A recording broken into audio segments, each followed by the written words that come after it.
अभी आपको लिए चलेंगे बराह रास्त। आपको बताएं कि सेक्रेटरी जनरल अक़वाम मुत्तहिदा और वज़ीर आज़म मियां मोहम्मद शहबाज शरीफ को सक्कर में वज़ीर आला सिंध इस वक्त सैलाब से मुतासिर इलाकों से मुतालिक ब्रीफिंग दे रहे हैं। सेक्रेटरी जनरल अक़वाम मुत्तहिदा जो 2 रोज़ा दौरे पर पाकिस्तान पहुँचे थे, इस वक्त सक्कर पहुँचे। यहाँ पर उनको जो सैलाब मुतासरीन से मुतालिक ब्रीफिंग दी जा रही है। Balochistan and the Punjab province north, and the western side we've got Balochistan, and on the south we've got the Arabian Ocean. On the east we have got India. The river Indus, the blue line that you see here, divides the province in 2 halves. And normally we face floods through river Indus. But this time round, and that, as has been the case for the last 2 floods in 2020 and in 2011, we've had huge monsoon rains which were never here before. And I'll just give you an idea of how much it has rained here. This left bank of Indus, which you will not visit today, you're going to the right bank, and I'll talk about that also. The district of Naushero Feroz, there's a small town called Patidan. The normal rain in Patidan is 86 millimeters in the month of July and August. This year, this town faced 1763 millimeters. That's almost 2,000 times more, 2,000% more, 20 times more. The entire left bank had rains of this kind. Today, sir, you'd be flying, you're right now in Sukkur, where the Sukkur barrage is. From here you'll be flying via Sukkur, Ladka and Jacobabad into Usta Muhammad. In Jacobabad, we normally have 62 millimeters of rain in these 2 months. This year, in the months of July and August, we've had 783 millimeters of rain, almost 1,300% more. After going to Balochistan, you'll come to Larkano, Mohenjo-daro. The Mohenjo-daro airport, normally the normal rain is 60 millimeters. This year we've experienced 990 millimeters in Mohenjo-daro. That is 16.5 times more, 1,650%. On an average in the entire province, we've had 1,100% more rain. 11 times more rain than normal. In such a catastrophe, it is very difficult to sustain. I'll just very briefly tell you about the past floods that we've had. I, as a young boy, remember the 1976, which was a riverine flood due to breaches on the right bank of River Indus, and I remember the destruction at that time. More recently, we had the 2010 floods, which was a breach right here in the Indus River on the right side, and this entire right pocket was flooded till this lake, Manchur Lake, and I saw you asking a question about Manchur, and I'll tell you very briefly about it. This entire right bank was flooded, but only 4 to 5 districts suffered. And apart from these 4 to 5 districts, there was a little problem. There was a breach in Thatta district towards the left side of the Indus River and Sijawal district.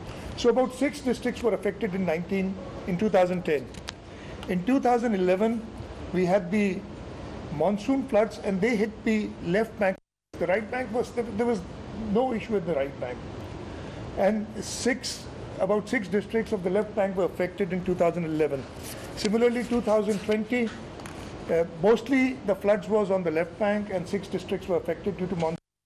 We had a little problem in Kambar Shadad Kot because of the rains in the Kirthar range, and the water did come into part of Kambar Shadad Kot district in 2020. But Mr. Secretary General, 2022 is beyond belief. 24 districts have been hit. There's water in 24 districts of the province, out of a total of 30. The 6 districts of Karachi, which we have not declared as calamity hit, also experienced, and I'll just tell you the numbers for Karachi. The normal rain in Karachi is 100 millimeters, and this year we got 1,185 millimeters, so almost 11 times the rain in Karachi also.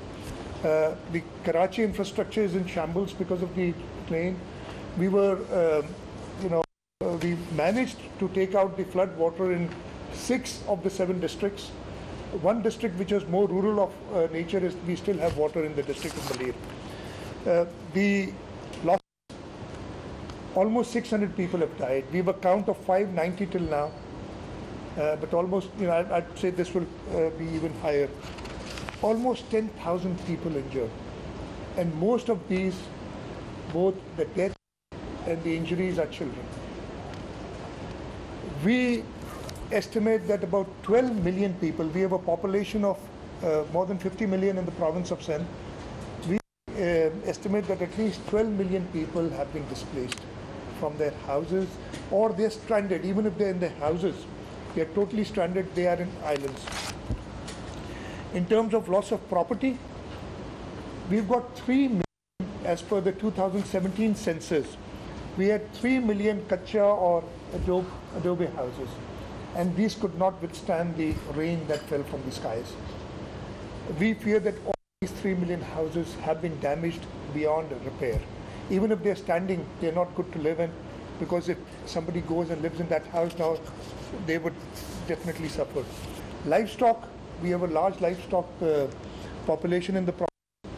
We fear we don't have a complete count now because of the water. We are right now in the rescue and relief stage, but we fear that not less than 500,000 cattle heads.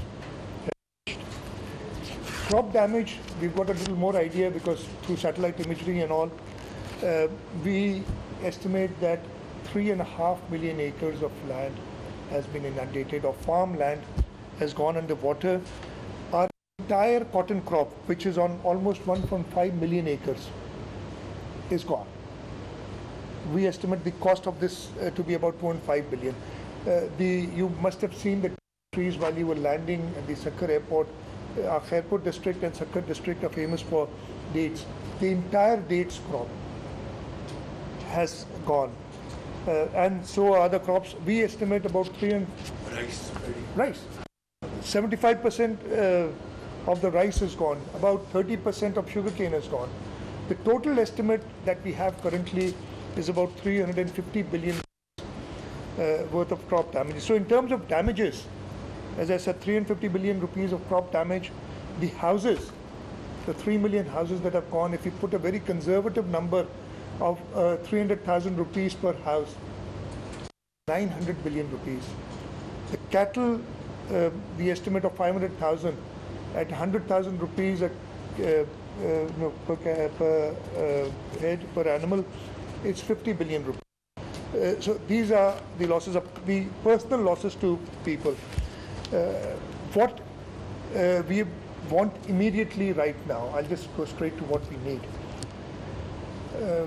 Secretary General, when you go out, you'll see people are living under this scorching heat. Now, first they were hit by rains. Even today, we've got a forecast in the southeastern districts, in Parker and Badin, we've got forecast of rain today, Umarkot. First they were under these torrential rains. Now they are in this scorching sun. We've tried to arrange tents. We've tapped every source in the country. We've got some relief from friendly countries. The civil administration, the provincial government, the federal government, the armed forces, all of us are working together. But we still need, for the current, about 1.5 million more tents or tarpaulin sheets, because we use them as tents for shelter. Mosquito nets. We've tried, the Prime Minister was kind enough, he promised 1.5 million tents, and the NDMA is distributing those. And we've sourced another almost 2 million tents of our own. But despite that, right now we are short of 2 million, mosquito nets. We are short of 2 million mosquito nets.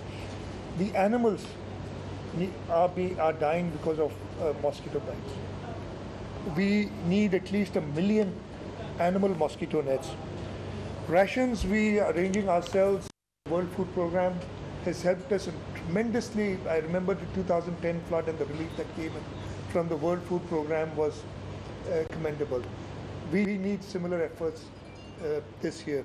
And lastly, current needs, medicines. We've exhausted our supplies here in the province. Our friendly countries are sending us some medicines, but we need medicines for malaria, we need medicines for diarrhea, we need medicines for skin disease that have come up. Apart from that, we have to come out of this. We are fighting this. We have to be resilient. We, in the province of Sindh, have set ourselves a 2-month target. We want majority of this water evacuated within 2 months. It's going to be a very difficult task, but we are resolute that we are going to do it.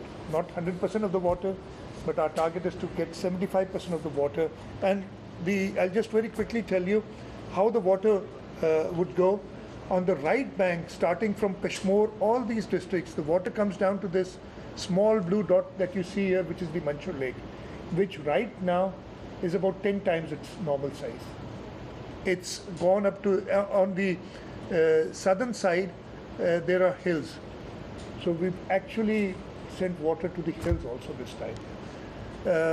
This water has inundated this entire Sevan Tehsil after breaches of, man-made. We cut the Manchur Lake ourselves, and now the water is going into the Indus, but the water coming in is still more than water going out into the river.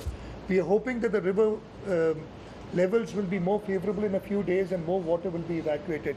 So all this water will go out from the Manchur Lake into River Indus and then to the sea.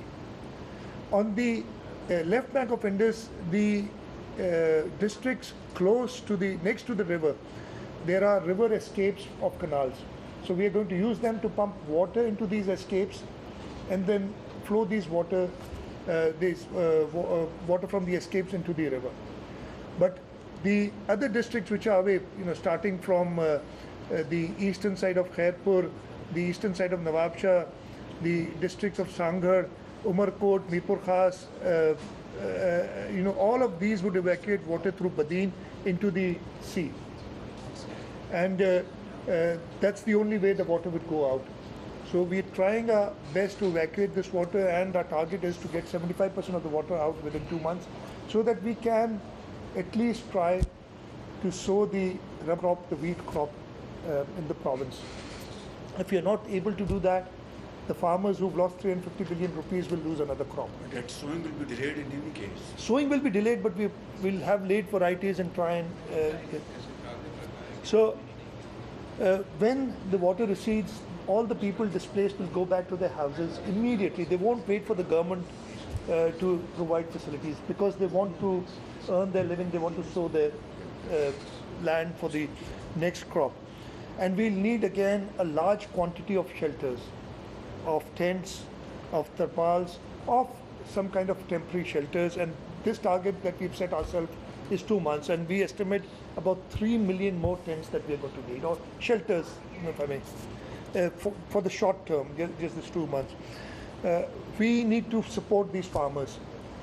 Farmers in the province, or in Pakistan generally, and in the province of Sindh particularly, live from crop to crop. We take credit for our inputs, and we pay the creditors when we reap the crop. And we don't have anything to pay back the creditors. We don't have any money. The creditors will not give us more money. Even they are out of money. So we need to provide them support, and we feel that, and we need to provide them support for seed, we need to provide them support for fertilizer, we need to provide them support for tilling the land, to provide them fuel for their tractors if they have any remaining. And the estimate there is about 50 billion rupees would have to go immediately to the farming community just to sow the Rabi crop. Livestock support, the other source of income of the rural people is livestock. And though the damage is much larger, but we feel that immediately we need to import livestock from areas, from countries which have similar climates or similar breeds, so that we can give to these livestock farmers, and another 20 billion is required. Our irrigation network is devastated. The estimate for revival of the irrigation network, and this is a very preliminary estimate, is 195 billion rupees. We need to spend 30 billion rupees in the next 2 months to revive the system to at least be able to sow the Rabi crop, just to that level. It's not a complete rehabilitation, just put it on a ventilator so that it survives and is able to give water to the Rabi crop. Similarly, the road network, the total amounts are much larger, but we need to spend about 15 billion rupees in the next 2 months to make the roads motorable. Right now, you cannot go from Sukkur to Karachi. There's only one route, and the normal driving time is about 6 to 7 hours. It may take you up to 24 hours right now to get to Karachi by taking some detours, and you'd probably need a 4x4 vehicle. You would not be able to go in a small car. The government buildings, especially the schools and hospitals that have been damaged, we need to restore them immediately. And we estimate an amount of about 5 billion rupees for that immediately. Karachi, I told you, though it does not have water, when you go there in the evening, Mr. Secretary, tonight you won't see water in Karachi, but it had 11 times of the normal rain. The infrastructure is, and you would probably see that, is completely damaged. And we would need right now, in order to revive the infrastructure, and again this 2-month target, about 10 billion rupees. Then we have a medium-term target for 1 year. We need to make houses for these people. Again, at a cost of 300,000 rupees per house, we are estimating 900 billion rupees to make these houses. And they need a support. The provincial government, the federal government, and we're requesting the international agencies will have to come for the support. This is not their doing, they're suffering because of others. As I said, irrigation network, we expect to spend another 165 billion rupees just to revive it to where it was on the 1st of July 2022.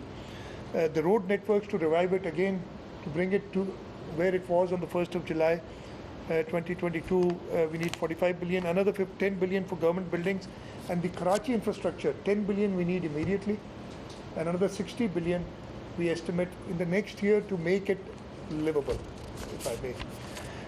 And I'll just try and end quickly. Ultimately, we need to upgrade our irrigation and drainage infrastructure. We cannot withstand these. We were not built for 10 times the rain. I don't think we'd be able to build the infrastructure for 10 times the rain, but at least we can endeavor to drain out the water quicker than what it takes now. This is a very rough estimate. We need 1 trillion rupees to upgrade the irrigation infrastructure. Raise the dikes. The flood protection bund, which protects us from the hill torrents, was breached at 5 or 6 places. And we raised it after 2010 by 5 feet or 6 feet.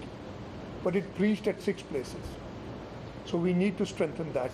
The river dikes need to be strengthened. This year we did not have, we had just a heavy flood, not a super flood. We had 600,000 cusics at Guddu Barrage roughly. We've experienced up to 1.1 million cusics. The average flow at Guddu Barrage is about 400,000 cusics. The way the environment, the way the nature is hitting back at us, if we get 10 times the 10 times the flows in the river, that's about 4 million cusics of water. Now, I hope that be doomsday. But this is what the nature is doing, and it's doing because of no fault of ours. And lastly, the urban infrastructure. We feel that the cities of Karachi, Hyderabad, Sukkur, in order that we do proper drainage works there, another 1 trillion rupees are required. In terms of US dollars, this entire plan would be about 16 billion US dollars is what we estimate. When you fly towards Jacobabad and then go to Balochistan and come back to Mohenjo-daro, you'll see part of the disaster. You'll see water has receded because you're going towards the northernmost districts of the province. The water is receding from here and going southwards. There was more water here about a week back. As you go down, you'll see, lots more water. So the disastrous effect of climate change on Pakistan are entirely disproportionate to our contribution to the problem. We add, as you, and I know I'm preaching to the choir here. I've heard you yesterday. We add negligible amount to world's greenhouse gas emissions, yet we bear the brunt of the devastating effects. It's only fair that we look to the world in the wake of the disaster that has befallen us.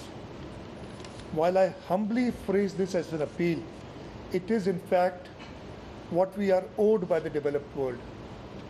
Pakistan needs help. This battle cannot be ours alone. We look towards you, Mr. Secretary General, to help bring the world to us. Today, we look to you to help us to provide relief. Tomorrow, we need to rebuild. We look towards you to help us build structures that adapt to this climate change.